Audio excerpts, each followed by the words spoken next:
बोलो श्यावर रामचंद्र भगवान की जय। आज आपको एक नाम जप के प्रभाव की सच्ची घटना सुनाएंगे कि नाम जप से का प्रभाव कितना पड़ता है। स्वामी जी ने अपने प्रवचन में सुनाई थी।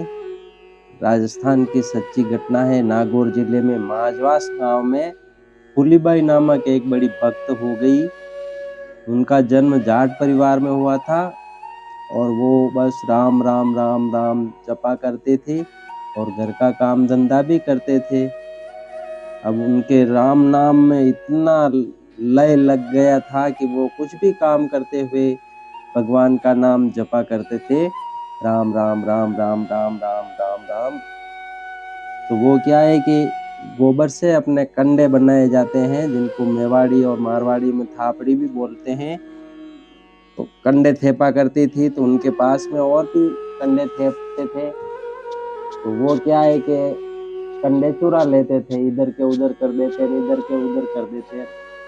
धीरे धीरे धीरे धीरे ये बात एक दिन बढ़ गई कि हमारे कंडे चुराते हैं। ऐसे करके वो बात राजा के पास पहुंच गई। तो फूलीबाई को भी वहां बुलाया गया और वो दूसरी थी, उनको भी बुलाया। तब वो तो कहे कि मेरे कंडे इसने चुराए, न वो कहे कि मेरे कंडे इसने चुराए। अब इसका फैसला कैसे किया जाए?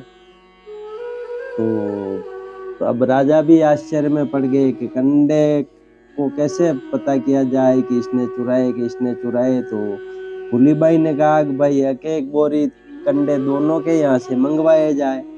तो महाराज ने अपने संतरियों को भेजा कि एक एक बोरी कंडे भर के लाओ।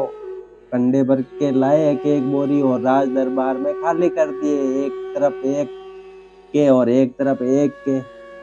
अब कंडे देखे तो दोनों एक जैसे ही थे। अब कैसे पहचाने कि किसने चुराए किसके? और फूलीबाई को तो भगवान पे विश्वास था, वो भगवान की परम भक्त थी। तो फिर राजा जब असमंजस में थे कि इसका न्याय कैसे किया जाए, तब फूलीबाई ने कहा कि महाराज ऐसा कीजिए, आप एक कंडे को कान से लगाइए और सुनिए, जिस कंडे में राम राम की आवाज आएगी वो कंडा मेरा है, और जिसमें आवाज नहीं आएगी वो कंडा इसका है। तो महाराज ने मंत्री को आदेश दिया और ऐसा ही किया गया कि कंडे को कान से लगाया गया। जिसमें राम नाम की आवाज आ रही थी वो एक तरफ रखा और नहीं आ रही थी वो एक तरफ रखा गया। तो अब वो तो एक एक करके हुआ, तो उधर वो बिना राम नाम वाले आधी बोरी कंडे ही रह गए और इधर फूलीबाई की तरफ 1.5 बोरी कंडे हो गए। फिर फूलीबाई ने कहा अब आप सोच लो चोरी किसने की है, कि एक बोरी कंडे दोनों के यहाँ से मंगाए थे। अब इधर ज्यादा हो गए तो मेरे कंडे इन्होंने चुराए कि नहीं चुराए? तो अब मतलब नाम का इतना प्रभाव है कि नाम जपने वाले ने जो कंडे बनाए उसमें भी राम नाम की आवाज आ रही थी।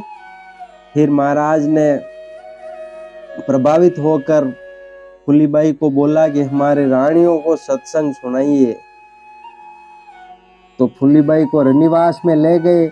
फूलीबाई ने वहां देखा कि रानियां श्रृंगार किए हुए बनी ठनी बैठी है और भगवान का नाम नहीं ले रही है। तो फूलीबाई ने उनसे ऊपर वाली बात ये बताई कि गहनो गांठो तन की शोभा, काया काचो भांडो, फूली कहे थे बेटी काई, राम भजोए रानो। मतलब फालतू नहीं बैठा रहना चाहिए। फालतू समय हो या काम कर रहे हो, भगवान का नाम जप जरूर कर सकते हैं। काम हाथ से करते हैं, मुंह से भगवान के नाम का जप किया जा सकता है। और भगवान के नाम के जप का प्रभाव इस सच्ची घटना में, ये राजस्थान के माजवास नागौर की है, सच्ची घटना है ये। और स्वामी श्रद्धेय राम सुखदास जी महाराज ने अपने प्रवचन में सुनाई हुई है।